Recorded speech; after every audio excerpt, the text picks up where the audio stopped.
120 bikers surrounded a school playground when 5 teenagers cornered a disabled boy. What happened next left the entire town speechless. It was 3 p.m. when little Marcus, who has cerebral palsy, was pushed to the ground by the same bullies who had been tormenting him for months. But this time, someone was watching. Marcus Williams sat in his wheelchair outside Lincoln Middle School, waiting for his mom like he did every day. At 12 years old, he was smaller than most kids his age, and the cerebral palsy made his movements different from other children. His backpack was covered in stickers of dinosaurs and superheroes, the innocent decorations of a boy who still believed the world could be good. "Look what we have here," sneered Jake Morrison, the leader of a group of 5 eighth graders who had made Marcus's life a living hell for the past 6 months. Jake was 14, bigger than most kids his grade, and came from a family where violence was considered normal. Behind him stood Tyler, Brad, Connor, and Matt, all kids who had learned that picking on someone weaker made them feel powerful. Marcus tried to wheel away, but Jake stepped in front of him. "Where do you think you're going, freak?" The word hit Marcus like a physical blow. He'd heard it so many times that it had started to feel like his real name. "Please," Marcus whispered, his voice barely audible. "My mom will be here soon." "Your mom?" Tyler laughed cruelly. "You mean the lady who has to change your diapers?" Marcus felt tears building in his eyes, but he tried to hold them back. Crying would only make it worse. It always made it worse. But what none of them knew was that Tank Rodriguez was sitting on his Harley in the parking lot across the street. Tank was the president of the Thunder Road Motorcycle Club, a 47-year-old veteran who had seen enough cruelty in Afghanistan to last 3 lifetimes. He had stopped at the gas station across from the school to fill up when he noticed the commotion. At first, he thought it was just kids playing. Then he saw the wheelchair and the tears on the little boy's face. Jake grabbed the handles of Marcus's wheelchair and started pushing him toward the fence. "Let's see how fast this thing can go," he said with a dangerous grin. The other boys laughed as Marcus gripped the armrests, terrified. "Stop!" Marcus cried out, but his voice was lost in their laughter. That's when Jake did something that would haunt Tank's dreams and change everything. He tipped the wheelchair forward, sending Marcus tumbling onto the concrete. The 12-year-old hit the ground hard, skinning his knees and hands. His backpack spilled open, scattering his homework and his favorite picture of his deceased father across the dirty pavement. Tank's vision went red. He pulled out his phone and sent a single text to the Thunder Road group chat. "Code Red, Lincoln Middle School." Now, within minutes, the rumble of motorcycles began echoing through the quiet suburban neighborhood.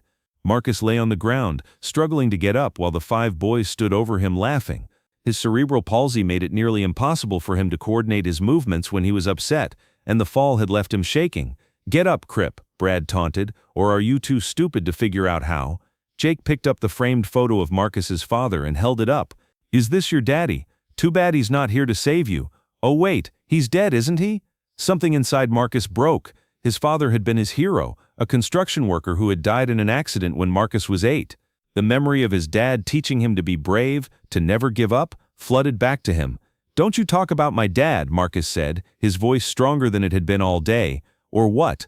Jake smirked and deliberately dropped the photo. The glass frame shattered on the concrete. That's when the first motorcycle appeared at the school entrance.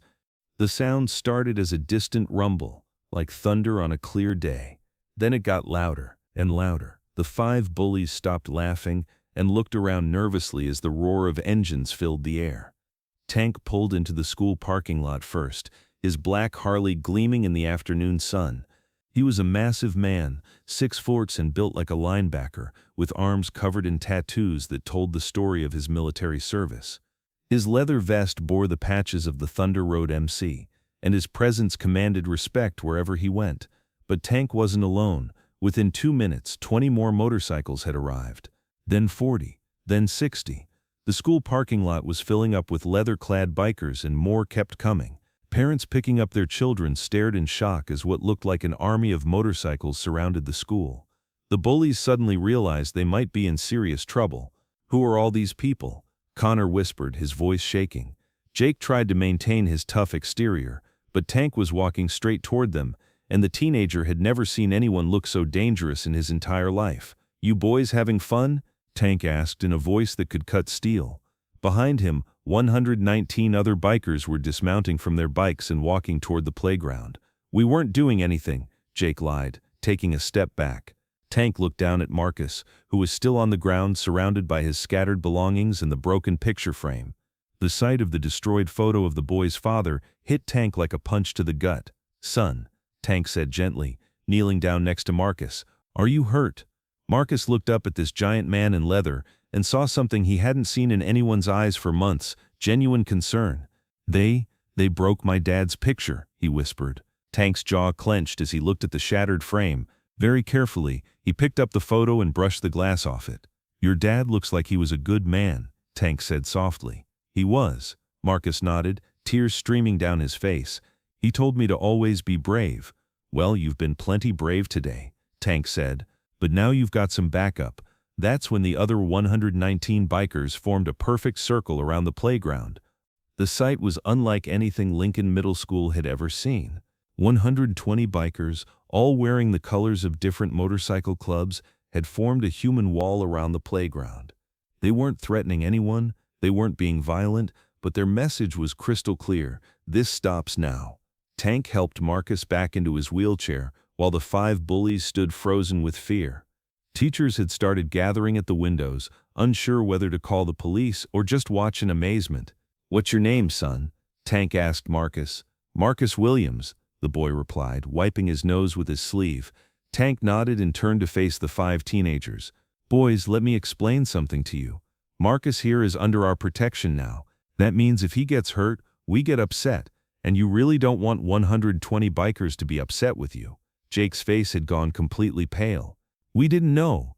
"You didn't know what?" Tank interrupted. "That he's a human being? That he deserves respect?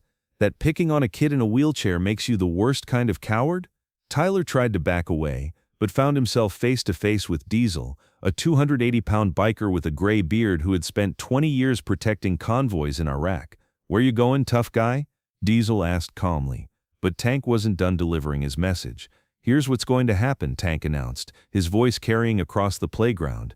"You 5 are going to apologize to Marcus. Then you're going to help him pick up all his things. And after that, you're never going to bother him again."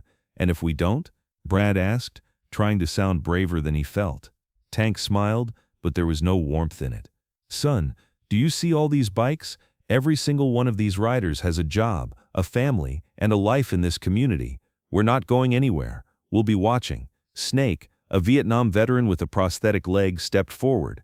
"I lost my leg in Da Nang," he said, rolling up his pant leg to show his prosthetic. "You know what the difference is between me and Marcus? I chose to be in a place where I could get hurt. He didn't choose to be born different, but we both deserve respect." The 5 bullies looked around at the sea of leather and realized they were completely surrounded. These weren't criminals or thugs. These were fathers, grandfathers, veterans, and working men who had decided that protecting a disabled child was worth their time. Marcus watched in amazement as Jake, the boy who had tormented him for months, walked over and mumbled, "I'm sorry. It wasn't enough for Tank." "Louder," Tank commanded, "and look him in the eyes when you say it." Jake raised his head and met Marcus's gaze. "I'm sorry, Marcus. I'm really sorry." One by one, the other 4 boys followed suit. Tyler, Brad, Connor, and Matt each apologized while 120 bikers watched silently. What happened next was something that would be talked about in the town for years to come. The 5 bullies, under the watchful eyes of 120 bikers, began carefully collecting Marcus's scattered belongings. They picked up every piece of homework, every pencil, and every book with the kind of care usually reserved for handling explosives. Tank knelt down and gathered the pieces of the broken picture frame. "We'll get this fixed for you," he told Marcus. "Good as new." "You don't have to," Marcus started. "Yes, we do," Tank said firmly. "Your dad was looking out for you today through us. Least we can do is take care of his picture." Doc, the club's medic and a former Army paramedic, checked Marcus for injuries. "You've got some scrapes, but nothing serious," he reported, "though we should clean these cuts." As Doc tended to Marcus's wounds, more bikers continued to arrive. The Thunder Road MC had put out a call to every club in the state, and riders were coming from miles away. The message was simple: protect the kid. That's when Marcus's mother arrived. Linda Williams pulled into the school parking lot and felt her heart stop. Her 12-year-old son was surrounded by what looked like the largest gathering of motorcycle clubs in state history. Her first instinct was panic, but then she saw something that made her freeze. Marcus was smiling. For the first time in months, her son was actually smiling. Tank walked over to Linda's car as she got out. "Mrs. Williams?" he asked politely.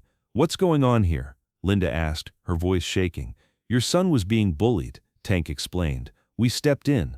Linda looked past Tank to see Marcus sitting in his wheelchair, chatting animatedly with a group of bikers who were listening to him like he was the most important person in the world. The 5 boys who had been tormenting her son were standing off to the side, looking like they wanted to disappear into the ground. "Who are you people?" Linda asked. "People who believe kids should be safe," Tank replied simply. Principal Janet Morrison, no relation to bully Jake Morrison, came rushing out of the school building, unsure whether she was dealing with a crisis or a miracle. She had been an educator for 25 years, but nothing in her training had prepared her for 120 motorcycles in her parking lot. "Excuse me," she said, approaching Tank. "I'm going to have to ask you to leave school property." Tank looked at her calmly. "Ma'am, we're not causing any trouble. We're just having a conversation with some students about the importance of treating others with respect." Principal Morrison looked around at the sea of leather and steel. "This is highly irregular. I should call the police." "Please do," Tank said, pulling out his phone. "Officer Martinez is right here." He pointed to a biker wearing a police patch alongside his club colors. "And Deputy Clark is over there. Sheriff Thompson is on his way." The principal's mouth fell open. These weren't criminals. They were police officers, firefighters, paramedics, and veterans. They were pillars of the community who happened to ride motorcycles. But Tank wasn't done explaining. "Ma'am, let me ask you something," Tank said respectfully. "How long has Marcus been getting bullied at your school?" Principal Morrison's face flushed. We've been working on the situation." "Working on it," Snake interjected, walking over. "Kid's been getting tortured for months and you've been working on it." "We have procedures," Principal Morrison started. "Your procedures failed," Tank said bluntly. "A disabled child was being tortured while adults stood by and did nothing, so we did something." Linda Williams stepped forward. "I've complained to this school 6 times about what my son was going through. 6 times. Every time I was told they would look into it or monitor the situation. Today I found out my son was begging God to let him die rather than come to school tomorrow." The weight of Linda's words hit everyone like a physical blow. Marcus had been so desperate that he was praying for death. "Is that true?" Tank asked Marcus gently. Marcus nodded, not meeting anyone's eyes. "I didn't want to tell Mom. I thought maybe if I just disappeared, everything would be easier for everyone." Tank felt his heart break. This brave little boy had been carrying this burden alone, protecting his mother from the truth even while his own spirit was being destroyed. "Marcus," Tank said, kneeling down to eye level again. "Look at me, son." Marcus raised his eyes to meet Tank's gaze. "You are never going to be alone again," Tank said with absolute conviction. "Do you understand me? Never." What happened over the next hour transformed not just Marcus's life, but the entire culture of Lincoln Middle School. The bikers didn't leave. Instead, they set up what could only be described as the most unusual parent-teacher conference in educational history. Tank, Linda, Principal Morrison, and the 5 bullies sat at a picnic table while 119 bikers formed a respectful circle around them. The message was clear. This conversation was important enough to warrant the attention of an entire community. "Here's what's going to happen," Tank began. "These 5 boys are going to write letters of apology to Marcus. Real apologies, not just sorry. They're going to explain what they did wrong and how they're going to change. Furthermore," added Diesel, "they're going to be Marcus's protectors now. If anyone else tries to bully him, it's their job to step in." Jake Morrison raised his hand tentatively. "What if we say no?"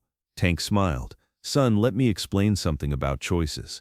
You can choose to be Marcus's protector, or you can choose to explain to your parents why 120 bikers had to have a conversation with them about your behavior. Which sounds better to you?" Jake thought about his father, who would absolutely lose his mind if a motorcycle club showed up at their house. "I'll protect Marcus," he said quickly. But the bikers had bigger plans than just stopping the bullying. "Mrs. Williams," Tank said, turning to Linda, "Marcus is going to need some confidence building. How would you feel about him coming to some of our charity events? We do toy runs for kids' hospitals, food drives for homeless shelters. Might be good for him to see that he can help other people." Linda looked at her son, who was practically glowing with excitement at the idea. "I think that would be wonderful." "And Principal Morrison," Tank continued, "your school is going to start a new anti-bullying program. We know some people who can help fund it." "You do that?" the principal asked, amazed. "Ma'am, investing in kids is never a waste of money," Tank replied. "Especially kids like Marcus, who remind us why we became adults in the first place." Snake walked over carrying a small wrapped package. "Marcus, this is for you," he said, handing it to the boy. Marcus unwrapped it carefully and gasped. Inside was a new frame for his father's picture, but this one was special. It was made of metal and engraved with the words, "Hero's son, protected by the Brotherhood." "Your dad would be proud of how brave you've been," Snake said softly. Marcus hugged the frame to his chest and started crying, but for the first time in months they were tears of joy. As the afternoon wore on, something unprecedented happened. Other students began gathering around the edges of the playground, drawn by curiosity about the massive biker gathering. They watched in amazement as their classmates who had been bullies transformed into protectors. Tank stood up and addressed the growing crowd of children. "Kids, come here. I want to tell you something important." About 30 students gathered around, their eyes wide with fascination and a little bit of fear. "How many of you have ever been bullied?" Tank asked. Slowly, more than half the hands went up. "And how many of you have ever seen someone else getting bullied and not known what to do?" Almost every hand went up. Tank nodded. "Here's what I want you to understand. Every single one of you has the power to be someone's hero. You don't need a motorcycle or leather jacket or big muscles. You just need to be willing to stand up for what's right." He pointed to Marcus, who was now surrounded by the 5 former bullies who were actually talking to him like a human being. "Marcus here is one of the bravest people I've ever met," Tank continued. "He came to school every day knowing he'd be hurt, but he came anyway because he didn't want to give up on his education. That's courage." A small girl in the crowd raised her hand. "Are you going to stay here forever?" Tank smiled. "Sweetie, we don't need to stay here forever, because you kids are going to take care of each other now, aren't you?" The children nodded enthusiastically. "When you see someone being picked on, what are you going to do?" Tank asked. "Help them," the kids shouted in unison. "And when you see someone who's different from you, what are you going to do?" "Be their friend," came the response. Marcus looked around at all these faces, kids who had ignored him for months, and saw something he'd never seen before. Acceptance, respect, maybe even friendship. As the sun began to set, the bikers started preparing to leave. But before they did, Tank had one more thing to do. He walked over to Marcus and knelt down one final time. "Son, I want you to have something," he said, pulling a small metal pin from his vest. "What is it?" Marcus asked. "It's an honorary membership pin for the Thunder Road MC," Tank explained. "It means you're family now, and family looks out for each other." Marcus took the pin with trembling hands. "Really? Really?" Tank confirmed. "And every Saturday, if your mom says it's okay, you can come to our clubhouse and help us plan our charity events. Would you like that?" Marcus nodded so enthusiastically that his whole body shook. Tank stood up and addressed the crowd one last time. "People of Lincoln," he said, his voice carrying across the playground, "today you witnessed something important. You saw what happens when a community decides to protect its most vulnerable members." He gestured to the 19 other bikers who were standing at attention. "We came here today because a child was in pain and no one was helping him. We're leaving because we know you'll help him now. But understand this, we're never really gone. We're watching, we're listening, and if we hear that any child in this town is being hurt or ignored or forgotten, we'll be back." The crowd was completely silent, absorbing the weight of his words. "Marcus," Tank called out, "what do you want to be when you grow up?" Marcus thought for a moment. "I want to help people," he said. "Like you did for me." Tank smiled. "Then our job here is done." As 120 motorcycles roared to life, Marcus felt something he hadn't experienced in years. Hope. The sound that had once seemed terrifying now sounded like protection, like strength, like angels with leather wings. Linda Williams helped her son into their car, but before they drove away, Marcus rolled down his window. "Tank," he called out. The big biker walked over. "Yeah, buddy? Thank you," Marcus said simply. Tank reached through the window and shook the boy's hand. "Thank you for reminding us why we ride, son." As the motorcycles pulled out of the school parking lot in formation, they created a convoy that stretched for blocks. Cars pulled over to let them pass, and people came out of their houses to watch the procession. Jake Morrison walked up to Marcus's car before it left. "Marcus," Jake said, his voice barely above a whisper. "I know saying sorry isn't enough, but I want you to know I'm going to be different now. I'm going to make sure no one ever hurts you again." Marcus studied Jake's face and saw something he'd never seen there before, genuine remorse. "Okay," Marcus said. "Friends?" Jake's eyes filled with tears. "Friends." 3 months later, Lincoln Middle School had become a model for anti-bullying programs across the state. The 5 former bullies had become Marcus's closest friends and fiercest protectors. Not because they were forced to, but because they had learned something important about themselves. It felt better to build people up than to tear them down. Jake Morrison had started a club called Wheels and Friends specifically for students with disabilities. Tyler had learned sign language to communicate with a deaf student in his class. Brad had volunteered to help push Marcus's wheelchair when they went on field trips.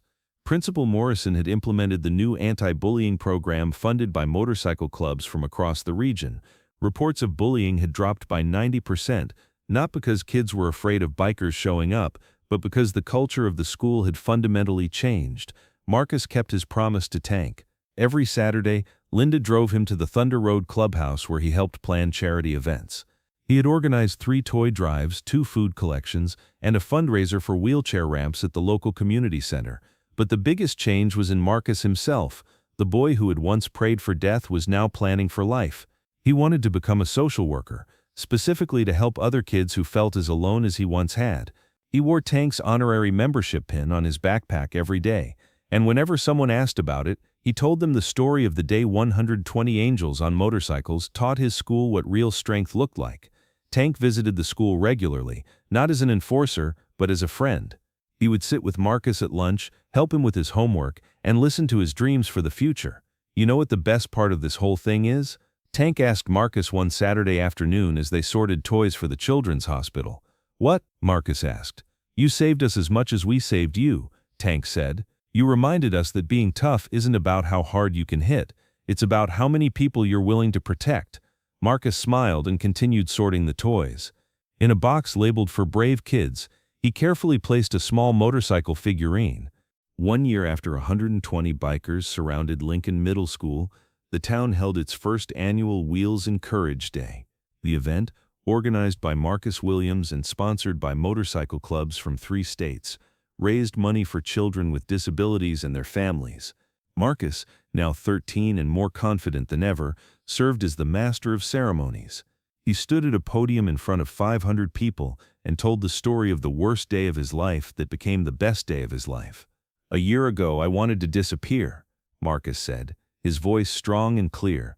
"Today I want to help other kids know they never have to disappear. Because there are people who care. Sometimes they wear suits and ties, sometimes they wear uniforms, and sometimes they wear leather and ride motorcycles." The crowd erupted in applause as 120 bikers, led by Tank Rodriguez, rode their motorcycles in a parade of honor around the town square. Jake Morrison, now Marcus's best friend and co-president of the Wheels and Friends Club, pushed Marcus's wheelchair to the front of the crowd so he could see better. "Thanks, Jake," Marcus said. "Thanks for giving me a chance to be better," Jake replied. As the motorcycles rumbled past, Marcus thought about his father's photo, now safely displayed in the new frame Snake had given him. He thought about the day he learned that sometimes heroes don't wear capes or uniforms. Sometimes they wear leather and ride Harleys, and sometimes the scariest-looking people turn out to have the biggest hearts. Tank pulled his motorcycle up to the curb and removed his helmet. "How are you doing, buddy?" "I'm good," Marcus said, and for the first time in his life, he really meant it. "That's all that matters," Tank said with a smile. "That's all that ever mattered." If you believe that the strongest people are those who protect the weakest, hit that subscribe button and show your support for real brotherhood.